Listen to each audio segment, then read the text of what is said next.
하나님의 말씀은 오늘 이제 에스겔 10장을 좀 마무리하려고 합니다. 에스겔 10장 18절부터 22절까지의 말씀입니다. 그래서 지난주에 이어서 하나님의 섭리 역사의 두 번째로 그냥 제목을 정했습니다. 이어지는 내용들이기 때문에 그렇습니다. 구약성경 1162페이지쯤에 있습니다. 페이지 수를 제가 하나도 안 바꿨네요. 제가 봉독해 드리겠습니다. 여호와의 영광이 성전 문지방을 떠나서 그룹들 위에 머무르니 그룹들이 날개를 들고 내 눈앞의 땅에서 올라가는데 그들이 나아갈 때에 바퀴도 그 곁에서 함께 하더라. 그들이 여호와의 전으로 들어가는 동문에 머물고 이스라엘 하나님의 영광이 그 위에 덮였나이다. 그것은 내가 그발 강가에서 보던 이스라엘 하나님 아래에 있던 생물이라. 그들이 그룹인 줄을 내가 아니라. 각기 내 얼굴과 내 날개가 있으며 날개 밑에는 사람의 손 형상이 있으니 그 얼굴의 형상은 내가 그발 강가에서 보던 얼굴이며 그 모양과 그 몸도 그러하며 각기 곱게 앞으로 가더라. 아멘. 우리 기도하도록 하겠습니다. 은혜가 풍성하신 하나님, 하나님의 말씀을 이 시간 함께 또 나누려고 합니다. 주께서 은혜 내려주시고 또 성령 하나님께서 역사하여 주셔서 하나님의 말씀을 잘 깨닫는 그런 시간 되게 하여 주셔서 정말 우리가 하나님의 말씀을 깨닫고 그 말씀대로 살아가기에 부족함이 없는 하나님의 백성들이 다 되어질 수 있도록 인도하여 주시옵소서. 예수님의 이름으로 기도드립니다. 아멘. 예. 우리가 그 10장을 세 번에 이제 오늘까지 세 번이죠. 세 번에 좀 나눠서 보면서 말씀을 드렸습니다. 그래서 마치 그 에스겔서 1장을 다시 한번 좀 보는 것 같다라는 말씀을 드렸습니다. 예, 오늘도 마찬가지로 그런 차원에서는 이 10장은 마치 1장을 약간 요약하거나 좀 반복하는 듯한 그런 표현들이 나옵니다. 그러니까는 그 이상을 예전에 1장에 봤던 내용을 에스겔이 기억을 떠올리면서 10장에 다시 썼다라는 의미가 아니라 1장에 보여주셨던 그것과 거의 비슷한, 그리고 어떤 것은 똑같은 내용을 다시 한 번 더 반복적으로 이 10장 즈음에 보여주셨다라고 하는 거예요. 그러니까 그거는 벌써 1장부터 10장까지의 어떤 그 시기적인 어떤 그 기간이 있어서 이기도 하지만 그만큼 어떤 면에서는 또 중요한 내용이고 다시 한 번 더 반복되어져야 되고 또 어떻게 보면 이 환상을 이스라엘 백성들 전체가 보는 게 아니잖아요. 전체가 보는 게 아니고 지금 에스겔이라고 하는 선지자만 보는 거예요. 물론 하나님이 보여주시는 거지만 에스겔이라고 하는 선지자만 보는 거기 때문에 누구 먼저 좀 어떻게 보면 이 환상, 즉 하나님이 보여주시는 이상이라는 표현도 쓰고 우리는 환상이라는 표현도 씁니다. 그래서 참고로 말씀드리면 구약 시대에만 까지만 있었던 그 계시의 방법입니다. 신약 시대에도 물론 환상이 한두 번 이렇게 몇 번 나오기는 하지만 신약 시대부터는 주로 이제 말씀으로 계시하시는 방식이지만 구약이 그래서 이상과 환상 이거를 지금 우리가 꿈에서 보았다 이런 거랑 혼돈하시면 안 됩니다. 그래서 그런 차원에서 에스겔이 먼저 어떻게 보면 자기 혼자만 봤으니까 이스라엘 백성들에게 그 당시 이스라엘 백성들에게 그리고 그 백성들이 하나님의 말씀에 순종하는 상태도 아니었고 하나님의 말씀을 떠나 있는 정도가 아니라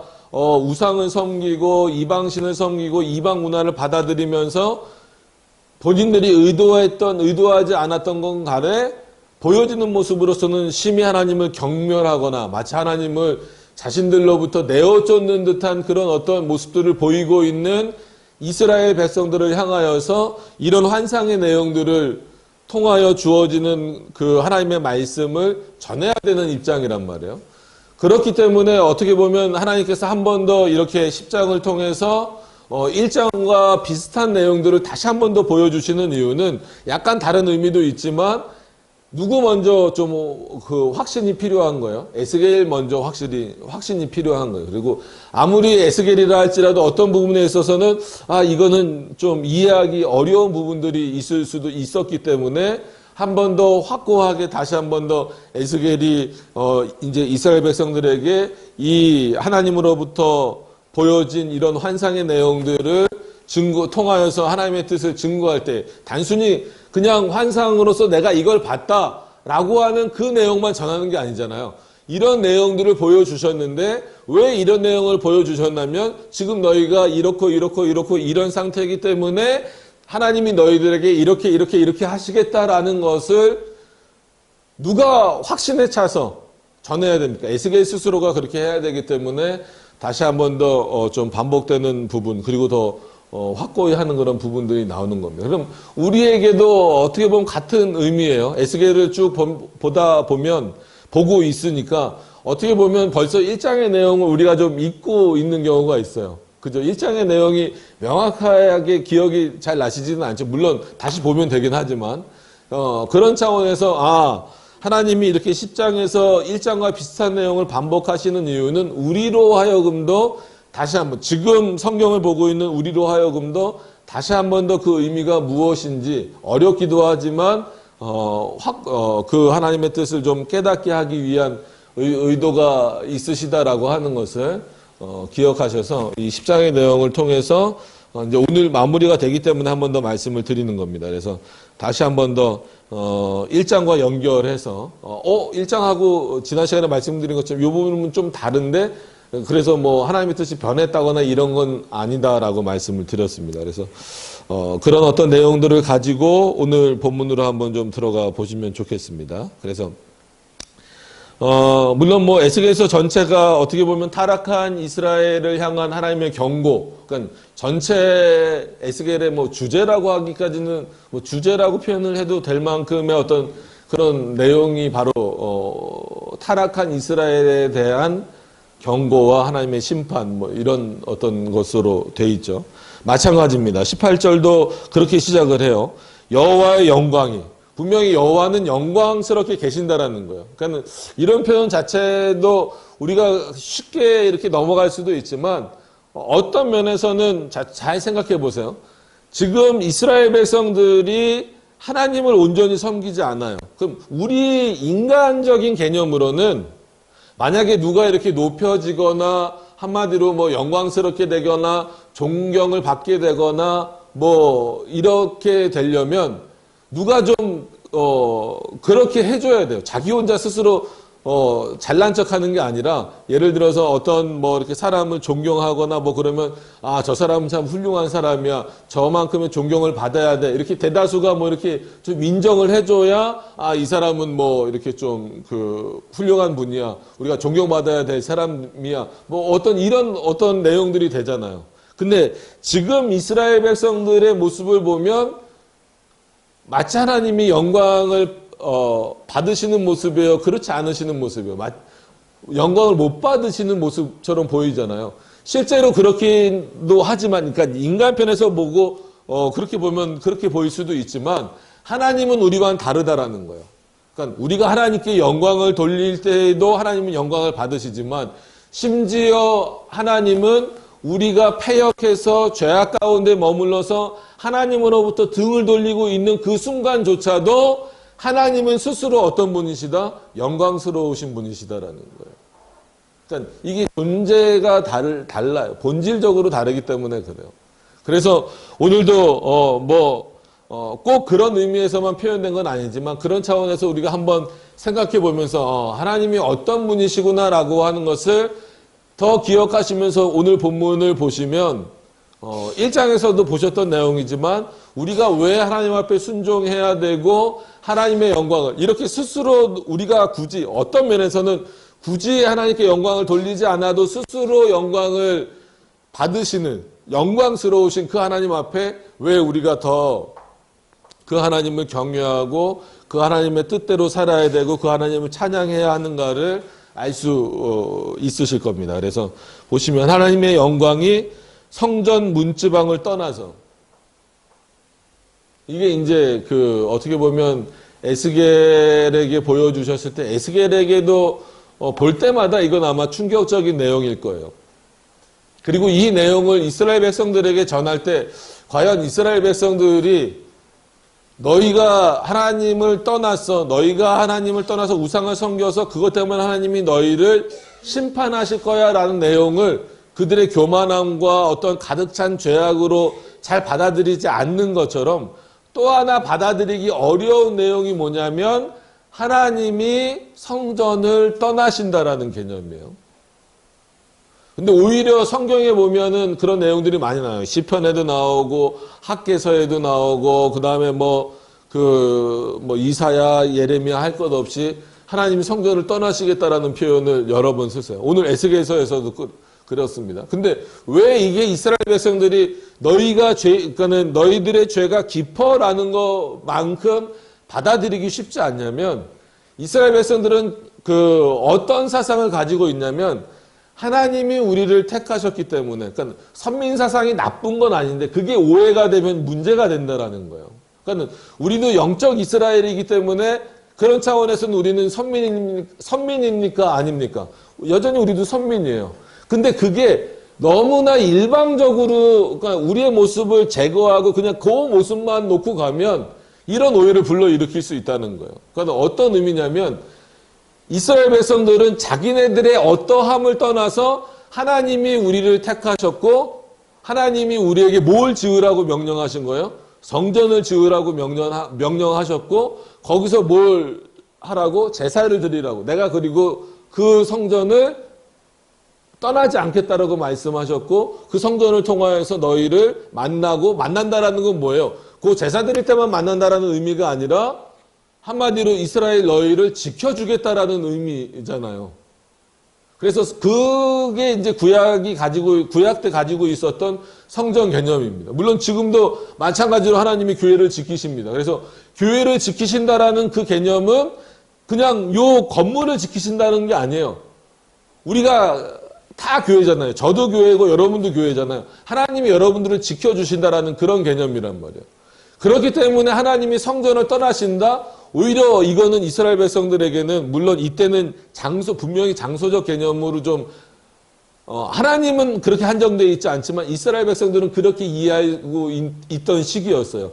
그렇기 때문에 하나님이 성전을 떠나신다? 이거는 너희가 한마디로 우상을 섬겨서 하나님의 심판이 임할 거야 라는 것을 받아들이는 것보다도 어떻게 보면 더 어렵다라는 거예요. 왜냐하면 심지어 우리가 진짜 잘못해서 하나님 앞에 벌을 받을 만한 그런 어떤 상태가 됐다 할지라도 하나님은 우리에게 진짜 벌을 내리시고 우리를 채찍질하시고 우리를 심판을 하시더라도 성전을 떠나시지는 않겠지. 왜냐하면 하나님이 만들라고 하셨고 하나님이 거기 계시겠다라고 하셨는데 야 하나님이 성전을 떠나셔? 에스겔 넌 그거 잘못 생각하는 거야. 이렇게 이스라엘 백성들이 생각하는 경우가 많았을 거다라는 거예요. 그러니까 이것은 에스겔서만 보더라도 물론 그럴 가능성이 많지만 다른 시편이나 아니면 여러 번 하나님이 성전을 떠나신다라고 했을 때 이스라엘 백성들이 가지고 있었던 착각 아닌 착각이 뭐냐면 에이 하나님은 그런 분 아니야.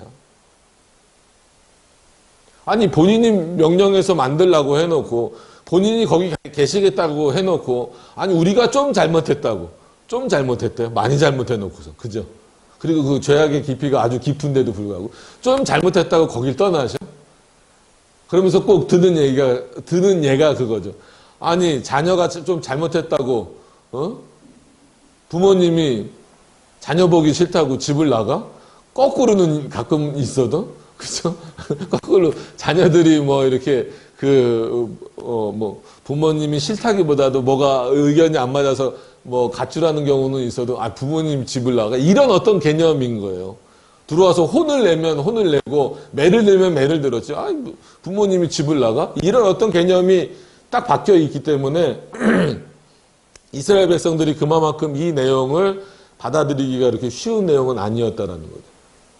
그러니까 그게 어떤 면에서는 맞아요. 분명히 하나님 그렇게 말씀하셨거든요. 내가 너희를 택했고 또 성전에서 너희를 만나주겠고 이 성전이 상징하는 의미는 바로 너희의 하나님이 내가 너희의 하나님이 되고 너희가 나의 백성이 된다라는 그런 어떤 의미가 담겨져 있는 성전이란 말이에요. 그렇기 때문에 성전은 어때야 되는 거였어요? 늘 거룩해야만 됐고 그 성전은 어때야만 됐어요? 오직 하나님만 만나고 하나님만 찾고 하나님께만 부르짖고 하나님만 예배하는 곳이었어야 된다라는 거예요. 근데 지금 이스라엘 백성들이 그러지 못했기 때문에 하나님이 그 성전을 떠나시겠다라고 하는 거예요. 그러니까 이스라엘 백성들은 이걸 이해를 못하는 거죠. 아니 우리가 잘못했다고 하나님이 왜 떠나셔야 돼? 아니 왜 떠나신대? 아니면 또 하나 잘못된 사상은 여러 번 말씀드렸던 것처럼 하나님을 교회 안에만 묶어 놓으려고 하는 거예요. 지금으로 말하면. 이때는 성전 안에만 묶어 놓으려고. 왜냐하면 그래야 누가 자유로워져요? 내가 자유로워지는 거예요.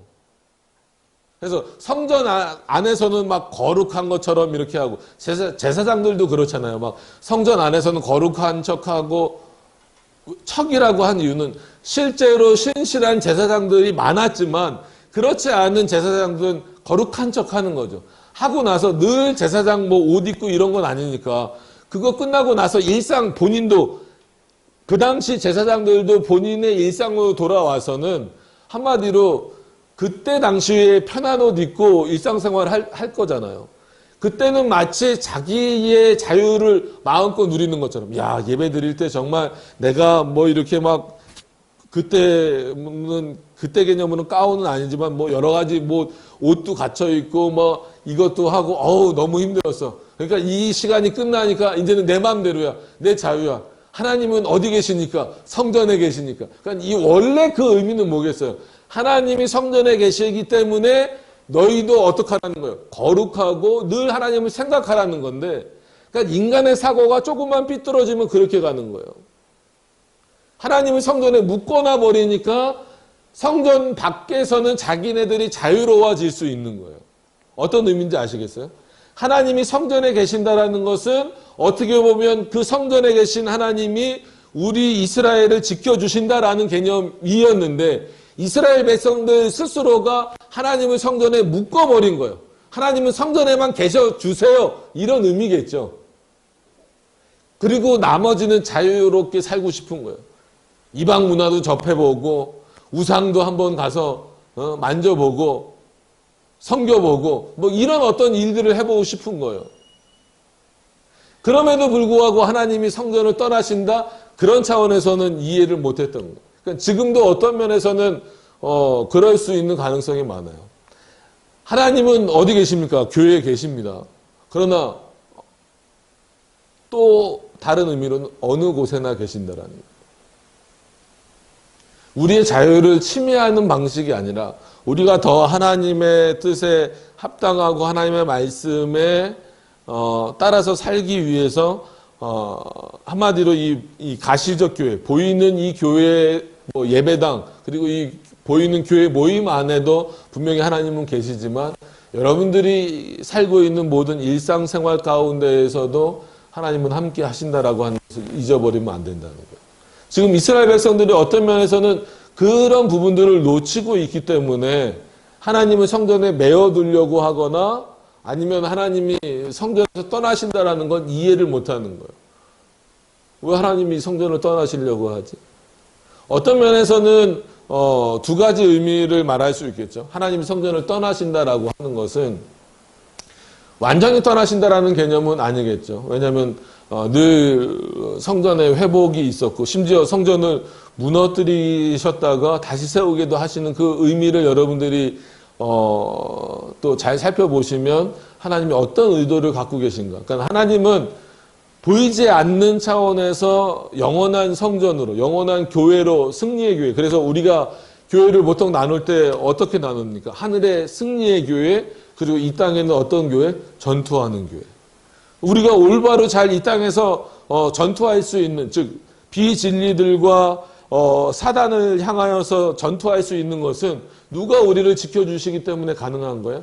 승리의 교회인 하나님께서 우리를 지켜주시기 때문에. 즉 삼위일체 하나님이니까 예수 그리스도가 그리고 성령 하나님이 여러분들을 지키고 계시기 때문에 그 승리의 교회가 우리를 지키고 있기 때문에 우리가 이 땅에서 전투하는 교회로서의 역할을 온전히 감당할 수 있는 거란 말이에요.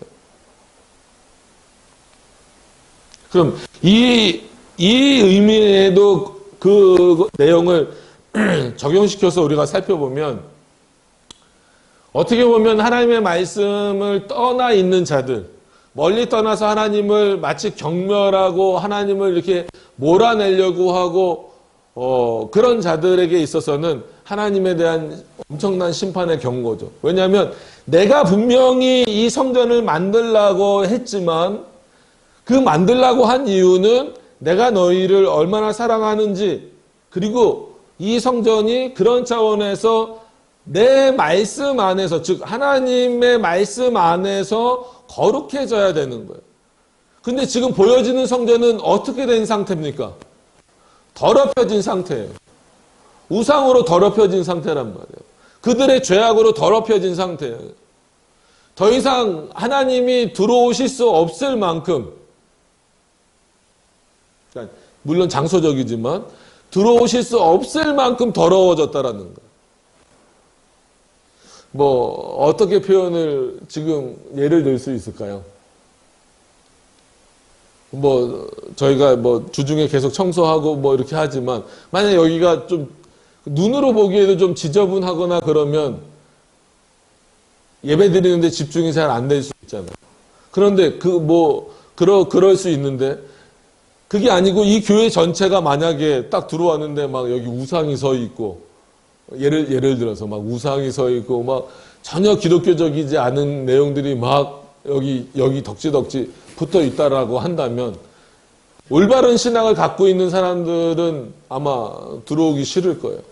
그리고 어떤 면에서는 또 아주 반대적으로 봤을 때 딱 보기엔 전혀 문제가 없어 보임에도 불구하고 거기에 모이는 사람들의 어떤 그 모습이 하나님을 떠나 있거나 하나님을 온전히 경외하지 않는 자의 모습으로 있을 때에는 하나님이 과연 그러니까 떠나신다라는 개념을 한마디로 역사하시지 않는다, 버리신다 이 개념으로 봐야지 그 성전을 빈 공간으로 내버려 두신다라고 생각하면 절대 안 됩니다. 그래서 마치 하나님이 떠나셨으니까 그 성전은 마치 사단이 차지하고 있는 것, 이런 개념으로 가면 안 돼요. 하나님 거기에 역사하시지 않는다. 그러니까 자신이 역사하시겠다라고 말씀하신 대로 역사하시지 않겠다라는 거죠. 지금으로 말하면 한마디로 그 예배를 받으시지 않겠다라는 겁니다. 그럼 그 예배만 받지 않으시겠다라는 것이 아니라 그들의 삶을 받지 않으시겠다라는 의미랑 똑같은 거예요. 그러니까 결국 하나님의 진노가 임하겠다라는 거죠. 그래서 하나님이 성전을 떠나신다라고 했을 때는 그런 차원에서 두 가지 의미가 있다는 거예요. 첫 번째는 믿지 않는 자들이라기보다는 이 당시에는 이스라엘 백성들이니까 당연히 하나님을 섬겨야 됨에도 불구하고 하나님을 떠나 있는 이스라엘 백성들을 향하여서 경고하시는 거고, 또 하나는 그들 중에도 신실한 자들이 있잖아요. 그 자들에게 하나님이 이 성전을 떠나실 만큼 지금 이 성전이 어떻게 됐다라는 거예요? 더럽혀졌다라는 거예요. 영적으로, 그리고 어떤 면에서 또 눈에 보이게 더럽혀졌다라는 거죠. 그렇기 때문에 이 모습에서 우리가 빨리 회복해야 되겠구나라고 하는 이 양면적인 측면이 전부 다 있다라는 거예요. 근데 뭐가 조금 더 강합니까? 여기서는 이스라엘 백성들의 죄악의 깊이가 깊다라고 하는 것을 의미하는 게 더 강한 거예요. 그 의미가 더 강한 겁니다. 그래서 하나님이 본인이 지으라고 하신 그 성전을 떠나시겠다라고 말씀하셨을 때에는 이스라엘의 그 죄악의 깊이가 얼마나 큰지를 여러분들이 분명히 인식하셔야 된다는 거예요. 그럼 지금도 마찬가지예요. 우리는 교회니까 하나님이 여기서 떠나시겠다고? 왜 떠나셔? 때로는 우리가 실수할 수 있겠지. 우리가 잘못할 수 있겠지. 그렇다고 하나님이 떠나실까? 하나님 떠나신다라는 거예요. 어떤 차원에서? 그 거룩이 유지되지 않을 때. 한마디로 인간의 죄악이나 아니면 비성경적인 내용들로 교회가, 지금으로 말하면 교회가 가득 찰 때 하나님께서는 그 교회를 기뻐하시지 않는다는, 바꿔 말하면 떠나시겠다는 거예요. 오늘 이 에스겔이 보는 이 환상은 그런 차원에서 참 어떤 면에서 보면은 하나님의 심판이 이미 임하고 있는 것과 마찬가지. 내가 성전을 떠나겠다. 분명히 거기서 영광을 받으셔야 되고 이스라엘 백성들과 만나셔야 되고 이스라엘 백성들을 통치하시는 대로 계셔야 됨에도 불구하고 내가 그 더럽혀진 곳에는 가지 않겠다라는 의미와 똑같은 거예요. 왜? 하나님은 거룩하신 분이니까. 잘 생각하셔야 돼요. 그런 면에서 하나님이 진짜 눈에 보이는 성전을 떠나셨다 할지라도 그는 하늘에, 그리고 하늘에란 표현을 쓴다고 해서 거기만 계신 하늘, 진짜 저 뭐 눈에 안 보이는 저 위 꼭대기 그 하늘에만 계신다는 게 아니라 어디서나 그는 영광스러운 교회로, 성전으로 계신다라는 거예요. 그럼에도 불구하고 이스라엘 백성들의 죄악으로 인하여서 부패한 그리고 더럽혀진 그 성전에는 내가 더 이상 있지 않겠다라는 거예요. 그 의미를 여러분들 깊이 한번 생각해 보시라는 거예요. 그 말씀이 이제 성전 문지방을 떠나서 그룹들 위에 머무니, 그룹들에 대해서는 여러 번 말씀드렸죠. 천사들을 말하는 거죠. 그래서 그룹들이 날개를 들고 내 눈앞의 땅에서 올라가는데, 굳이 내 눈앞에라는 표현을 에스겔이 쓴 의미도 그겁니다. 다시 한 번 더 확실하게 보여지는 거예요. 내가 분명히 봤다. 그러니까 이스라엘 백성들에게 전해야 될 거 아니에요.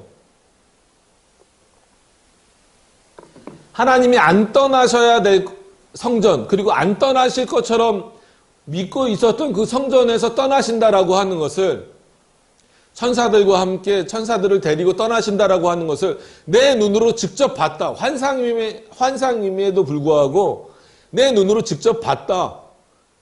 지금 너희들의 상태가 그렇다. 영적인 상태든 육적인 상태든 지금 너희는 겉모양만 마치 이스라엘, 하나님이 택한 선민의 모습으로 있을 뿐이지 너희들 안에 있는 죄송합니다. 목이 또 너희들 안에는 이미 한마디로 누가 떠났다라는 거야. 하나님을 너희 스스로가 밀어내 버렸다라는 거야. 이거를 또 이제 칼빈주의 우리 튤립이니까 오대교리처럼 뭐 하나님의 은혜를 거절하는 뭐 가학력적인 은혜로 생각하시면 안 됩니다. 그만큼 인간이 패역하고 하나님의 말씀을 떠나서 우상을 숭배하는 어떤 그런 모습이 깊어졌다라는 거예요. 그 시간이 오래되고 여러 번의 경고를 통하여서도 돌아오지 않을 때 하나님께서는 과감히 그 성전을 어떻게 하신다라는 거예요? 버리신다라는 거예요. 분명히 기억을 하셔야 됩니다. 그래서 내 눈앞의 땅에서 올라가는데 그들이 나아갈 때에 바퀴도, 아까 말씀드린 것처럼, 지난 시간에 우리가 여러 번 바퀴에 대해서 언급한 것처럼 마치 그 천사들이 움직이는 그 바퀴도 그 곁에서 함께 하더라. 그러니까 천사가 움직이니까 움직이는 거예요. 우리가 볼 때는 그 바퀴가 혼돈처럼 보이고 막 일로 갔다 절로 갔다 하는 것 같지만 결국은 하나님 안에서는 질서가 있고 조화가 있는 거다라고 말씀을 드린 것처럼 오늘도 마찬가지로 하나님이 떠나실 때에 천사들과 그 바퀴들이 함께 떠나는 모습을 그 에스겔이 보면서 다시 한 번 더 이스라엘 백성들에게 자기도 확신을 가지면서, 어떤 확신이에요? 지금 이스라엘이 이렇게 하나님을 떠나 있구나라고 하고 있는 어떤 그 상태에 대한 확신이죠. 그리고 이스라엘 백성들에게 더욱더 분명하게 지금 너희가 이런 상태다. 단순히 포로에서 벗어나게 해주세요. 뭐하게 해주세요. 이렇게 요구할 상황이 아니라 하나님이 성전에서 떠나실 정도의 상태가 됐다라고 하는 거예요. 그 상태를 너희들이 분명히 인식해서 그 길에서 돌아오지 않으면 너희는 결국은 하나님의 진노를 받을 수밖에 없다라고 하는 거죠. 때 바퀴도 그 곁에 서서 함께 하더라. 그들이 여호와의 전으로 들어가는 동문에 머물고, 안 들어갔어요. 이스라엘 하나님의 영광이 그 위에 덮였더라. 성전을 떠나서 그 밖에 계시는 모습을 한마디로 보여주시는 거죠. 그러니까 여호와께서 성전을 떠나신다. 우리는 그냥 이게 문자적으로 읽고 성경에 의외로 여러 번 반복돼서 나오니까 뭐 그냥 하나님 좀 화가 나시면 떠나시나 보다. 근데 그런 개념이 절대 아니다라는 거예요. 이스라엘에게 있어서는 그게 상당히 받아들이기 힘든 내용일 수 있어요. 지금 예를 들어서 이스라엘이 아니더라도 우리에게 있어서도 하나님이 교회를 떠나신다. 여러분, 그럼 우리가 여기 모여 있을 이유가 없습니다. 그거를 건물이 아니라 여러분들 개인으로 좁혔을 때에는 상당히 심각한 문제까지 우리가 생각해 볼 수 있는 거예요. 그런 차원에서 과연 하나님이 물론 택한 자들을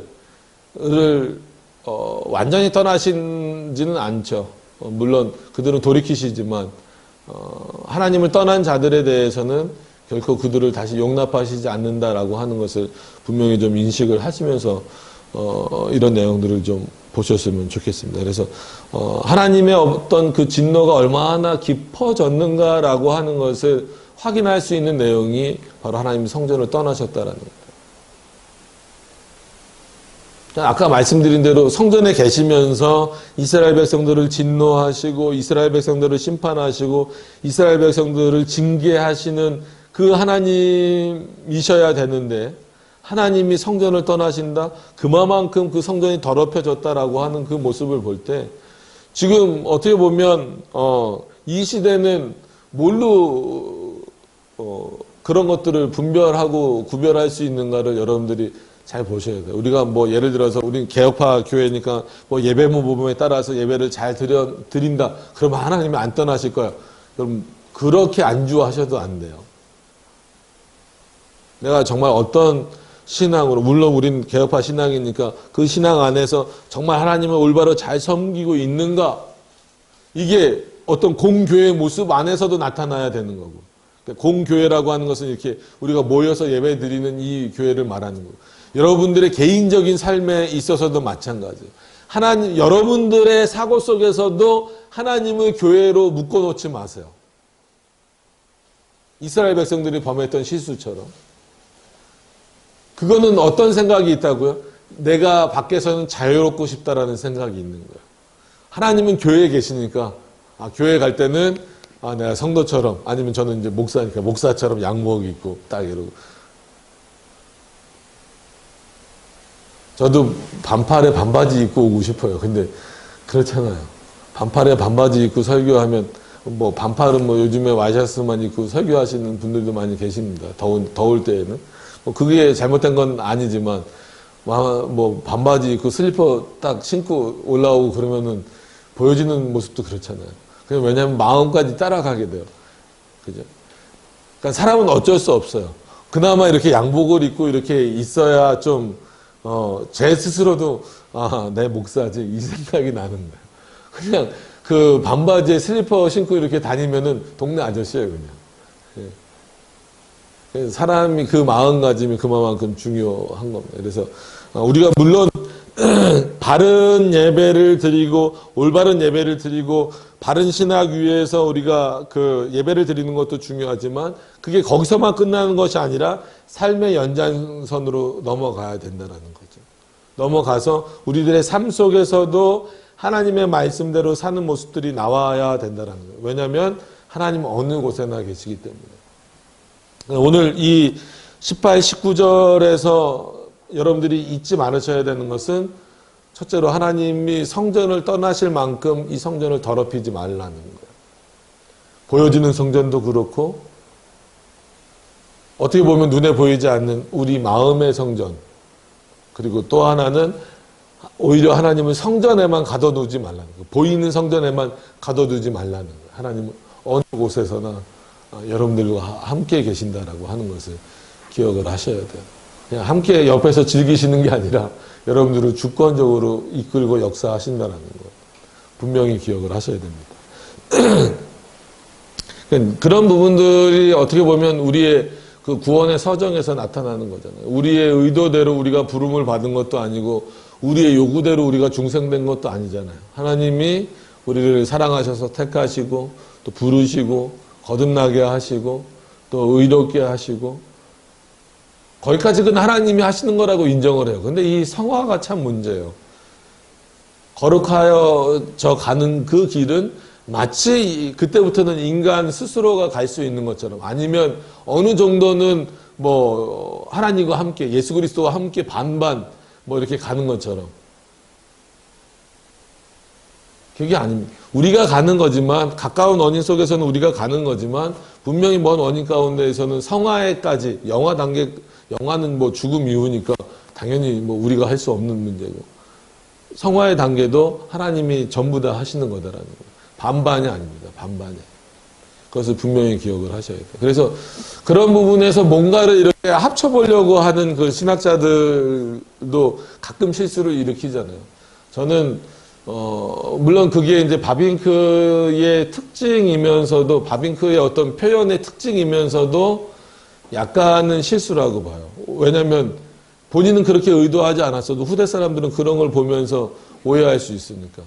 이제 성화의 부분에 있어서는 인간의 노력 100%, 그다음에 하나님의 인도하심 100% 이렇게 표현을 하면 마치 그 방펠라기우스주의처럼 이렇게 확 가버릴 수 있어요. 그러니까 바빙크가 그렇다는 건 절대 아닙니다. 그러니까 그렇게 오해될 만한 표현들이 신학자들에도 가끔 툭툭 튀어나와요. 그럼에도 불구하고 여러분 바빙크 책은 열심히 읽어내셔야 됩니다. 자, 또 신학 얘기로 넘어가면 끝이 없으니까 오늘 본문으로 다시 돌아오셔서 20절로 넘어가셔서 보시면, 그것은 내가 그발 강가에서 보던 이스라엘의 하나님 아래에 있던 생물이라. 그들이 그룹인 줄을 내가 아니라. 그래서 여기서는 그것은 내가 그발 강가에서, 그발 강가 어디에 나오는 겁니까? 1장에 나오는 거예요. 그러니까 한 번 더 보여주시고 또 반복하는 거예요. 그러니까 10장에서도 또 반복이 되는 거고 1장의 내용이 10장에서 또 반복되는 거예요. 그러니까 그만큼 어떤 면에서는 우리는 이게 무슨 의미일까라고 생각하지만 에스겔에게 있어서는 하나님이 중요하게 보여주셔야 될 만큼의 내용이라는 거예요. 그래서 그 의미를 살펴보면 그것은 내가 그발 강가에서 보던 이스라엘의 하나님 아래 있던 생물이라. 그래서 하나님의 영광, 그래서 마치 하나님이 직접 현현하신 것처럼 표현을 하고 있는 거예요. 1장에서도 그렇고 그러니까 하나님의 능력이 이렇게 임재하는 모습처럼 보여지는 거예요. 그래서 칼빈은 여기를 이제 주석하면서 이제 사벨리우스라고 하는 사람을 좀 비판을 하죠. 대표적으로 이제 그 잘못된 삼일체론을 갖고 있는 사람들 중에 아리우스는 뭐 때문에 이단으로 정죄를 받았습니까? 아리우스라고 하는 사람이 종속론이잖아요. 종속론. 그래서 여러 번 말씀드린 것처럼 예수 그리스도는, 즉 성자는 성부로부터 창조된 하나님이다. 그렇기 때문에 성자 하나님은 없었던 때가 있었다. 이렇게 표현을 주장을 했었죠. 그래서 그것이 이제 그것을 어떻게 보면 이단으로 정죄하는 회의가 니케아 회의입니다. 그래서 거기서 나온 게 이제 니케아 신조. 그리고 그게 이제 그 다음번에 다시 한 번 더 언급이 돼서 더 정리된 게 니케아 콘스탄티노플 그 회의예요. 그래서 거기서 나온 신조가 니케아 신조가 있고 니케아 콘스탄티노플 신조가 따로 있어요. 내용은 거의 비슷하지만 조금 다릅니다.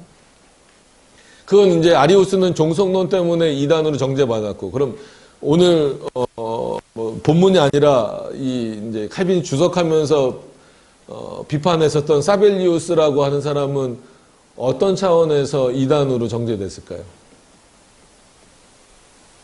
모달리즘, 그래서 양태론입니다. 양태론. 양태론은 말 그대로 모양이 바뀐다라는 거예요. 쉽게 얘기하면 거의 많은 목사님들도 그렇고 많은 분들이 여기에 많이 빠져요. 종속론은 또 좀 어려운 개념이라 그건 잘 모르면서 이 양태론에 빠지는 경우가 있어요. 하나님은 한 분인데 그 어떤 상황에 따라서 양태, 모양이 변한다라는 거예요. 모양이 변한다.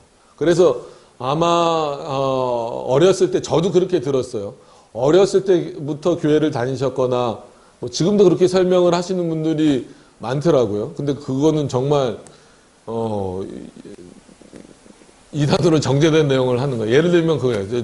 저를 예를 들게요. 그러면 제가 죄송합니다. 이 앞에 서 있을 때는 목사죠. 목사. 근데 저희 아이들 앞에 갔을 때는 제가 뭐가 됩니까? 똑같은 사람이지만 아버지가 되잖아요. 그럼 저희 부모님 앞에 갔을 때는 제가 뭐가 될까요? 아들이 되는 거예요. 그러니까 똑같은 김병석이라고 하는 인물인데 양태로는 이겁니다. 똑같은 김병석이라고 하는 인물인데 이렇게 앞에 서 있을 때는 목사가 되고 아이들 앞에 개인적으로 갔을 때는 아빠가 되고 또 부모님 앞에 갔을 때는 똑같은 김병석인데 뭐가 된다는 거예요? 아들이 된다라는 거예요. 그러니까 하나님, 똑같은 하나님인데 어떨 때는 성부로 나타나시고 어떨 때는 성자로 나타나시고 어떨 때는 성령으로 나타나신다라는 게 이 양태론의 가장 큰 문제점이죠. 그래서 현현의 개념을 말하면서 여기서 이제 사벨리우스가 위격을 구별하지 않고 쓰는 것에 대해서 비판을 하면서 개인적으로 이 부분에서는 저는 그 칼빈보다는 약간 어거스틴을 더 따라가요. 그러면서 칼빈이 분명히 여기서 말하기를 여기서 보여지는 하나님을 성부로 말하지 않는다. 보여지는 하나님, 현현할 수 있는 하나님은 성자 하나님이다라고 표현을 해요. 근데 이제 어거스틴은 한 위격에 돌리지 말고 성부가 나타나실 수도 있고 성자가 나타나실 수도 있고 성령이 나타나실 수도 있고 구별되지 않는 한 분 하나님이 나타나실 수도 있다라고 표현을 했어요. 그래서 저는 조금 더 그 부분에 있어서만큼은 칼빈의 의견보다는 성자로 제한해 놓는, 그래서 구약에 나타난 모든 그 현현하신 하나님은 성자 하나님이다라고 칼빈은 말하고 있거든요. 그래서 거의 칼빈 이후에 모든 신학자들이 나타난 구약의 현현하신 하나님은 성자 하나님으로 이해를 해요. 근데 이제 그 부분에 있어서만큼은 칼빈보다는 어거스틴의 그 이론이 조금 더 맞다라는 의견입니다. 제 의견은. 그래서 그 부분에 있어서는 칼빈이 틀렸다 이거보다도 성자로도 나타나실 수 있고 성부로도 나타나실 수도 있고 성령으로도 나타나실 수 있고 또 한 가지 분리되지 않는 한 분 하나님으로 나타나실 수도 있다라고 하는 것. 저는 이제 그런 차원에서 이 부분에서는 어거스틴을 조금 더 지지한다라고 하는 겁니다. 그러니까는 20절이 그 내용인 거예요. 그러니까는 여기서 하나님이 직접 뭐 나타나셨다 이런 표현이 나오지는 않지만 이것을 해석을 할 때 그렇게 주석가들이 해석을 하는 거예요. 하나님이 나타나신 걸로 보는 거예요. 그래서 그것은 내가 그바의 강가에서 보던 이스라엘 하나님 아래에 있던 생물이라. 그들이 그룹인 줄을 내가 아니라. 그러니까 천사들과 함께 나타나신 그 분이 하나님이시다라고 하는 것. 그것을 이제 보여주는 거죠.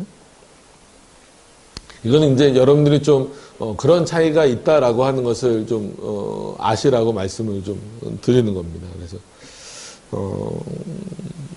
그래도 우리가 또 개혁파권에 있고 또 그러면 성경을 보면서도 물론 교훈적인 내용, 그 당시 상황들, 성경 본문에 충실한 내용들도 중요하면서 동시에 어느 정도는 좀 신학적으로 그 부분을 좀 해석해야 될 논쟁이 있는 부분들은 우리가 봐야 되기 때문에 좀 도움이 되라고 말씀을 드렸습니다. 그래서 이 사빌리우스처럼 양태론을 갖고 있게 되면 그게 바로 이제 십자가에 달리신 예수 그리스도를 성부, 이렇게 분리가 안 되니까 성부처럼 이해를 하게 돼서 성부 순환설이 나오게 되는 거예요. 그래서 루터가 이 부분을 표현했다라는 거에 있어서는 루터의 실수죠. 어떻게 보면 삼위일체를 분명히 잘 구별하고 있으면서도 왜 거기 가서는 그런 실수를 범했는지 좀 약간은 좀 의문이 들 정도로 좀 실수한 부분입니다. 그건 루터가. 분명히 사벨리우스가 양태론과 성부순환설을 먼저 말했음에도 불구하고 그거를 알고 있었을 텐데 개인적으로는 루터가 몰랐을 거다라는 생각은 안 가져요. 그럼에도 불구하고 성부순환설을 표현했다는 게 조금은 의아한 부분입니다. 자, 신학적인 얘기를 하니까 더 재미가 없으시죠? 21절로 그럼 넘어가겠습니다. 그러니까 왜냐하면 20절의 내용이 여러 번 반복되는데 에스겔에게 있어서는 굉장히 중요했기 때문에 반복이 되는 거예요. 우리가 보기에는 이게 뭐 중요해 하지만 에스겔에게 있어서는 하나님이 이렇게 나타나시는 그 표현 자체가 중요한 거예요. 그러니까 확신이 주어지는 차원에서도 중요한 거고, 이 환상을 지금 누가 보여주신다라는 차원에서 하나님이 보여주고 계시다라는 차원에서도 반복적으로 이렇게 두세 번 반복되는 이 내용 자체가 그런 의미에서 중요하다라는 겁니다. 그러니까 지금 우리는 이걸 그렇게 중요하게 받아들여지지 않아도 에스겔에게 있어서는 중요하게 받아들여지는 어떤 그런 내용이라는 겁니다. 자, 21절로 넘어가서 보시면 각기 내 얼굴과 내 날개가 있으며 날개 밑에는 사람의 손 형상이 있으니, 이게 이제 21절하고 20절하고 연결시켜서 표현되는 거예요. 그럼에도 불구하고 사람의 모양은 아니에요. 그죠? 완전한 사람의 모양은 아니에요. 에스겔 1장도 마찬가지입니다. 이건 이제 그 하나님과 천사의 모습이 같이 이렇게 표현되어 있다라고 이제 보통 표현을 하죠. 그거를 이제 그리스도로, 그러니까는 성자로만 이제 좀 제한을 시켜 놓은 것이 칼빈의 의견이고, 어거스틴은 다르다라는 것을 좀 말씀을 아까 드렸던 겁니다. 그러니까 뭐 어떻게 이해하시든지 여러분들이 이거는 꼭 제 의견을 따라오시라 이거는 아니에요. 저는 이 부분에 있어서는 아까 말씀드린 대로 어거스틴의 표현이 조금 더 삼위일체론으로 봤을 때 더 맞는 것 같다라고 저는 그거를 동일하지만, 여러분들은 칼빈처럼 그냥 구약에 나타나는 하나님은 성자 하나님으로 이해하는 게 편하다 하시면 그렇게 하셔도 뭐 그게 잘못된 건 아닙니다. 그러니까는 그것은 이제 여러분들이 편한 대로가 아니라, 편한 대로 성경을 뭐 보는 건 아니죠. 편한 대로가 아니라 여러분들이 이렇게 이해되시는 대로, 받아들여지시는 대로 그냥 이렇게 받으시면 돼요. 그래서 성자 하나님으로 다 보셔도 상관없고, 아니면 이제 제가 조금 이렇게 따라가는 쪽으로 어느 위격이든지 구별 없이 나타나실 수 있다라고 생각을 하셔도 되고, 뭐 어느 쪽이 잘못됐다 이렇게 말하기는 좀 그렇습니다. 그러니까 오늘 표현이 이제 그겁니다. 각기 내 얼굴과 내 날개가 있으며 날개 밑에는 사람의 손 형상이 있으니. 그러니까 분명히 여기서는 좀 사람 같지만 사람은 아니죠. 왜냐하면 사람이 날개 달린 사람이 어디 있어요. 그래서 진화론 주의자들이 여기 이 날개뼈 가지고 예전에 뭐 사람도 날개가 있었다. 가끔 엉뚱한 진화론 주의자들이 그런 표현을 쓰죠. 제대로 된 진화론 주의자들은 그런 표현 쓰지도 않아요. 네, 말도 안 되는 거죠. 그래서 일단 진화가 나왔으니까 학교에서 다 배우는 내용이긴 하지만 대진화, 소진화 뭐 이런 거 있잖아요. 왜냐하면 요즘에 또 한참 유신진화론이 대두가 되고 있기 때문에 그러니까 유신진화론이라는 것 자체가 표현이 어색해요. 하나님이 만들어 놓으시고 진화하도록 하셨다. 도저히 제 사고에서는 이해될 수 없는 사고입니다. 그러면 그건 하나님을 부정하는 것과 마찬가지죠. 이제 그 대진화, 소진화, 뭐 그게 이제 구별이 되는 겁니다. 그래서 뭐 그거를 뭐 여기서 또 과학 시간이 아닌데 그것까지 뭐 자세히 다 말씀드릴 수는 없고, 그런 식으로 이제 나눠져요. 그래서 이제 유신진화론도 대진화만 이렇게 또 따라가는 입장이 있고, 소진화만 따라가는 입장이 있고, 대진화, 소진화를 다 따라가는 어떤 그런 입장이 있습니다. 그러니까 종 자체가 변할 수 있다. 아니면 종 안에서만 이렇게 진화가 된다. 이게 이제 대진화와 소진화의 어떤 그 구별점이 되는 겁니다. 그래서 말씀드리는 것은 너무나 그런 것들이 이제는 진화론 하면은 아예 우리 것이 아니다. 그러니까 창조론, 진화론 이런 식으로 딱 구별이 되다가 여러분 어떻게 보면 오늘 본문하고도 연결이 되는 거예요.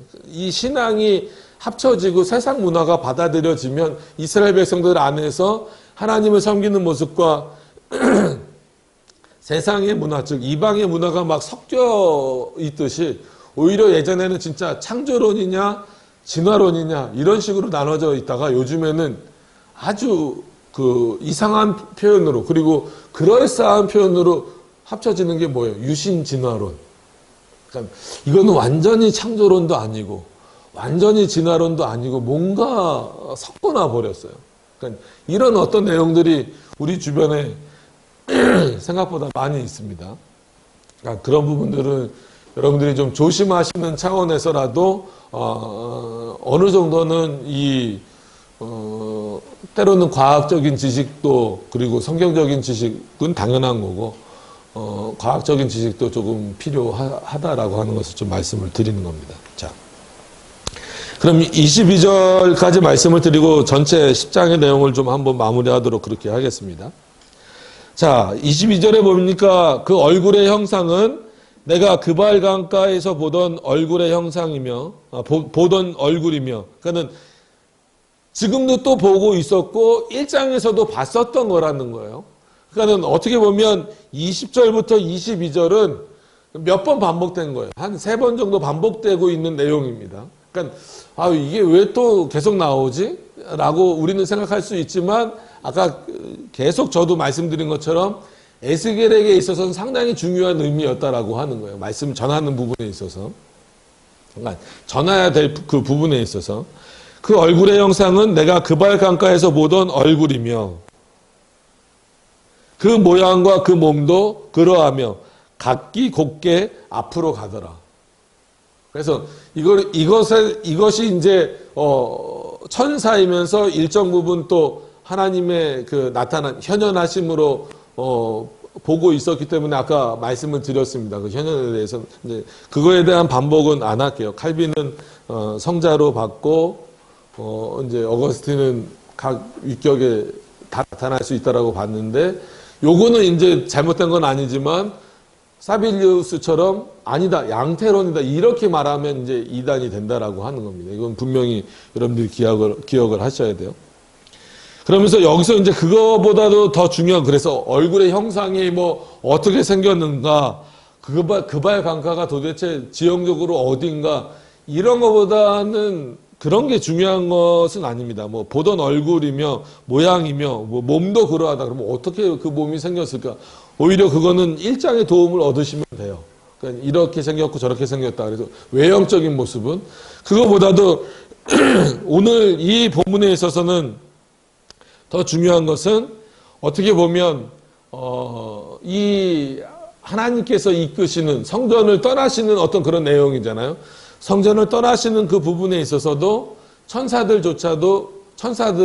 주저하지 않았다라는 거예요. 그러니까 하나님에 대해서 순종하도록 그 창조된 존재가 바로 천사잖아요. 물론 우리도 마찬가지지만 우리는 오히려 여러 가지 생각이 많고 한마디로 막 뭐 내 자유의지다 뭐다 그런 게 많이 작용을 하면서 그러나 안에는 타락한 본성이 있는 거죠.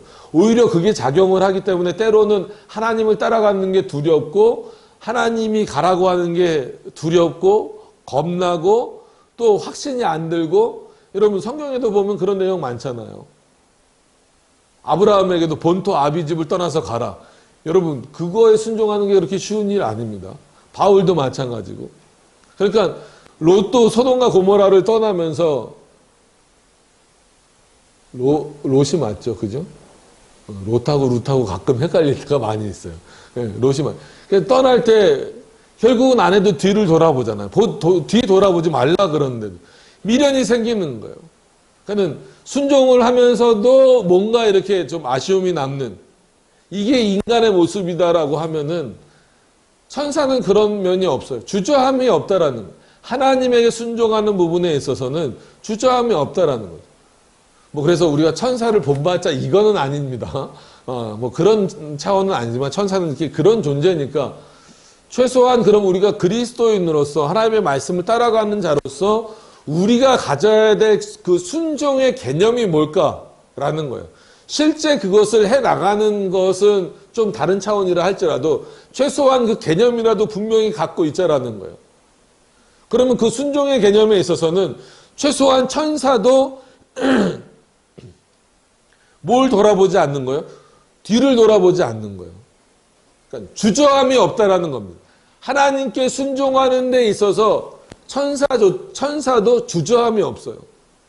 하나님이 떠나시면 떠나는 거고 하나님이 명령하면 명령하는 거고 그 명령에 순종하는 모습이에요. 오늘도 이런 형상을 보이고 있는 자들이 하나님이 성전을 떠나실 때 같이 떠나고 하나님이 그 성전 문지방에 머무르실 때 같이 머무르고, 그래서 이건 하나님 안에서 질서고 좋아하면서 전체적으로는 순종의 모습이에요. 주저함이 없는 순종의 모습이에요. 그럼 최소한 그리스도인들은 어때야 되느냐라고 했을 때에는 인간의 연약함과 부족함 때문에 우리가 여전히 우리는 주저함이 있을 수 있고 때로는 후회도 있고 불평을 할 수도 있어요. 하나님을 따라감에 있어서도, 말씀을 지켜감에 있어서도. 그럼에도 불구하고 그 어떤 개념, 그리고 우리가 분명히 따라가야 되는 그런 자세에 있어서는 천사처럼 소극적이거나 아니면 머리를 굴리는 차원이 아니라 적극적이고 온전한 순종을 하나님이 요구하신다라고 하는 거예요. 그래서 우리가 10장을 이렇게 이제 그 마무리하면서 볼 때 물론 하나님의 섭리가 어떻게 이루어지고 있는가를 지난 시간, 이번 시간 나눠서 본 겁니다. 그래서 오늘은 뭐 섭리 얘기를 별로 하지 않았다라고 해서 섭리가 아니라는 건 아니고, 그러니까 하나님이 성전을 떠나신다라는 게 어떻게 보면 하나님의 섭리를 거스리는 것처럼 보이지만, 왜냐하면 본인이 약속하신 거잖아요. 내가 이 성전을 떠나지 않겠다라고 말씀하셔 놓고선 떠나신단 말이에요. 그럼 그게 하나님의 마음이 바뀌셨다라고 표현을 하면 안 돼요. 그냥 표현적으로는 뭐 그렇게 표현을 쓸 수도 있지만, 그것은 누구로 인하여서, 한마디로 그 성전을 거룩하게 해야 될 이스라엘 백성들의 죄악으로 인하여서 하나님께서 그 성전에 임재하셔서 영광을 받지 않으시겠다라는 어떤 그런 그 섭리적 차원이 있는 것이지, 그 성전을 마치 실제로 공간적으로 버리시는 그런 개념은 절대 아니다라고 하는 것을 여러분들이 이해를 하셨으면 좋겠습니다. 그러면서 이 10장 전체를 통해서 볼 때 우리가 어떤 의미에서는 다시 한 번 더 1장이 반복되는 듯한 내용이면서, 그럼에도 불구하고 한 번 더 하나님이 여태까지, 그러니까는 뭐 10장이지만 하나님이 이렇게 인도하셨고 앞으로 이렇게 인도해 나가실 것이다라고 하는 것에 대한 확고함. 이건 이 하나님의 확고함은 불변하잖아요. 이 확고함을 누구로 하여금 갖게 하길 원하시는 거예요? 에스겔과, 그리고 에스겔을 통하여서 그 말씀을 듣게 되는 이스라엘 백성들을 향하여서, 그리고 이제 11장으로 넘어가면 오히려 남아있는 자들, 올바로 믿고 있는 자들, 그럼에도 불구하고 올바로 그 죄악에 휩쓸리지 않고 올바로 믿고 있는 자들을 구하시는, 그 한편으로는 하나님이 성전을 떠나셨다라는 의미는 뭐예요? 이제는 한마디로 예루살렘을 뭐 하시겠다라는 거예요? 파괴하시겠다라는 거예요. 형벌을 내리시겠다라는 거예요. 그럼에도 불구하고 내가 그 가운데 있는 내 백성은 건지시겠다라는 그 의미가 있는 겁니다.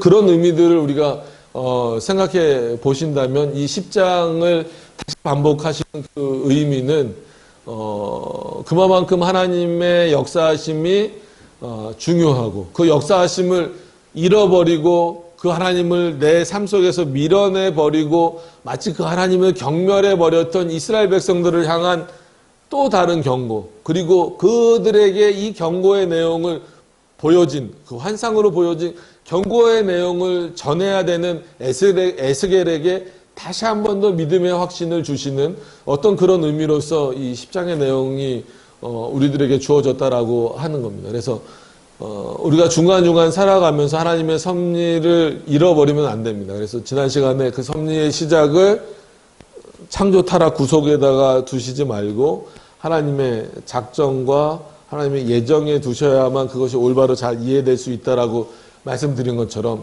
오늘도 하나님이 순간 화가 나셔서, 순간 진짜 우리처럼 마음이 바뀌셔서 성전이 떠나신 것이 아니다라고 하는 것을 여러분들이 기억하셨으면 좋겠습니다. 그래서 지금 우리가 설교에 있어서 적용도 어느 정도 중요하기 때문에 말씀을 드리는 거지만, 지금 그럼 이 시대에도 하나님께서는 여전히 성전에 계십니다. 즉 하나님의 교회에 계십니다.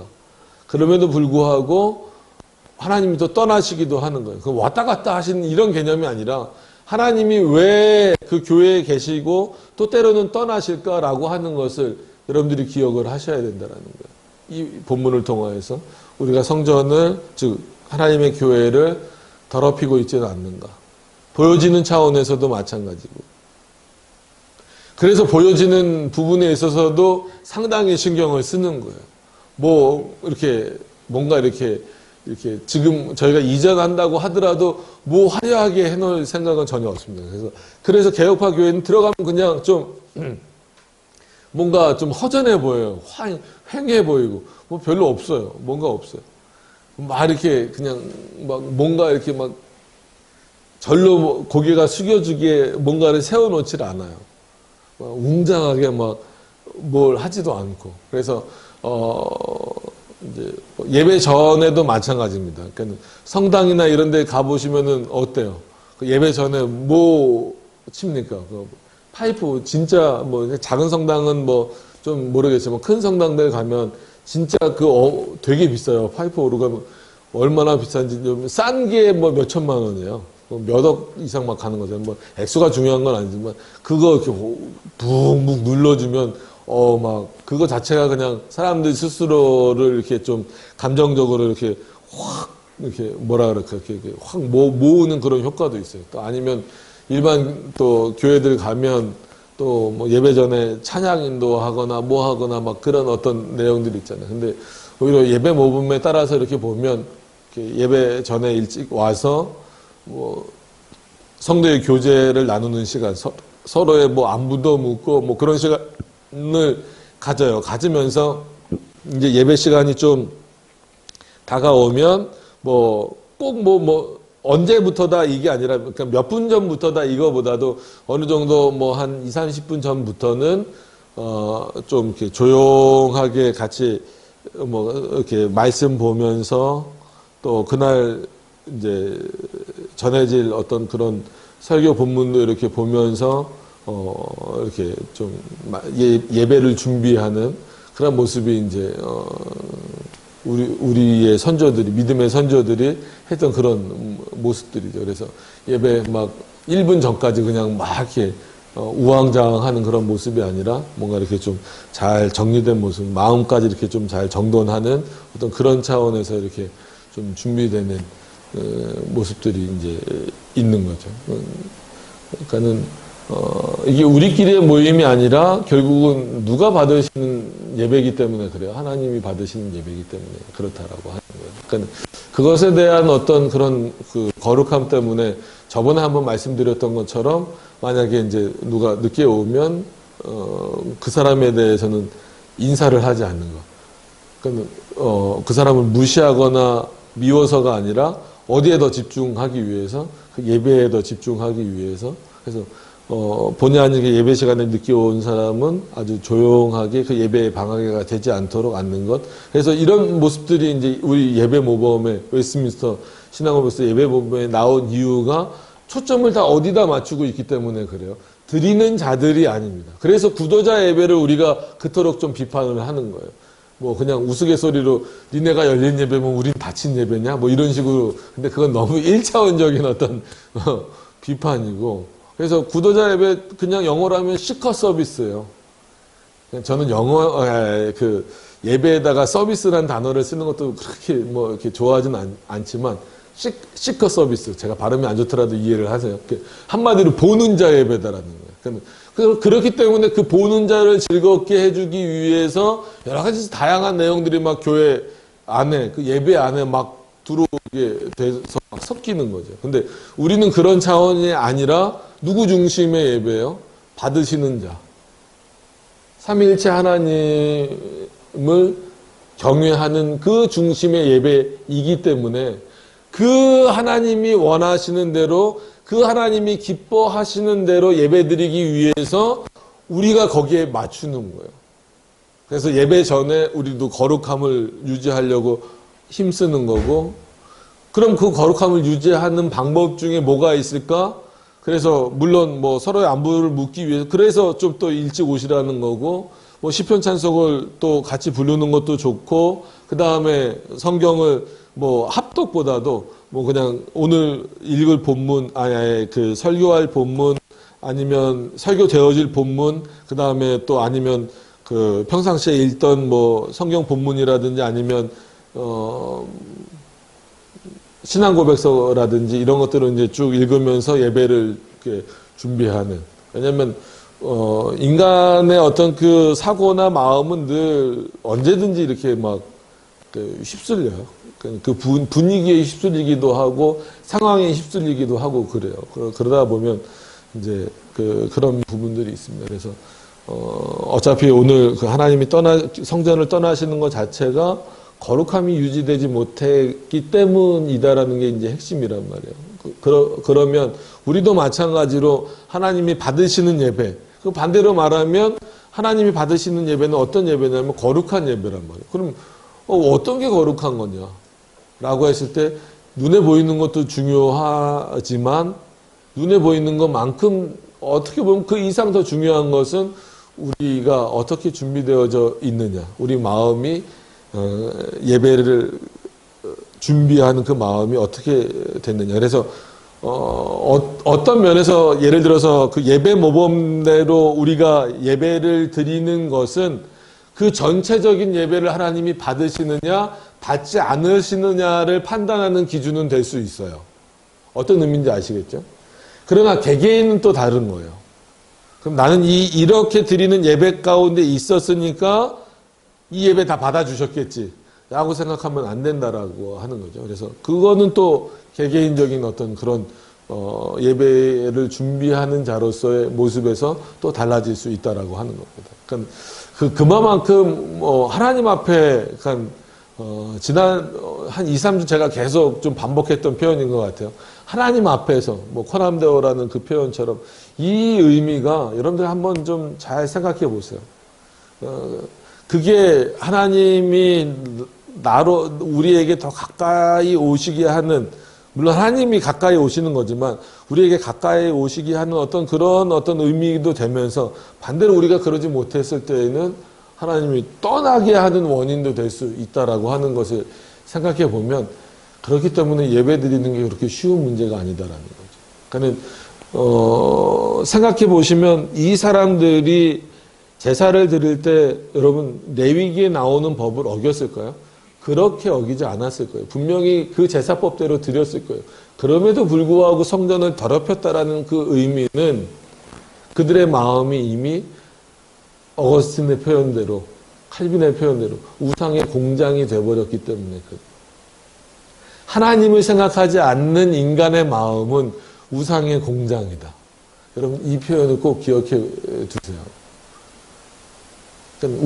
그럼 바꿔 말하면 우상의 공장과 같은 내 마음에서 우상이 아니라 정말 하나님을 경외하는 자의 모습이 나오기 위해서는 내 마음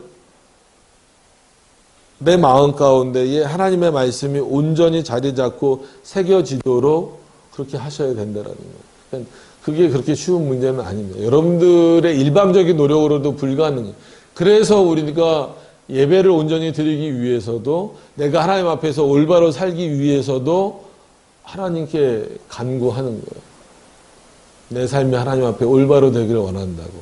이 예배가 온전한 예배가 되길 원한다고 오히려 예배를 받으시는 대상인 그 하나님께 간구하는 이유가 거기 있는 거예요. 왜냐하면 우리는 연약하기 때문에, 우리는 언제든지 잘못될 수 있기 때문에. 그런 어떤 그 겸손함과 때로는 두려운 마음이, 그러니까 거룩한 두려움이라는 표현을 썼죠.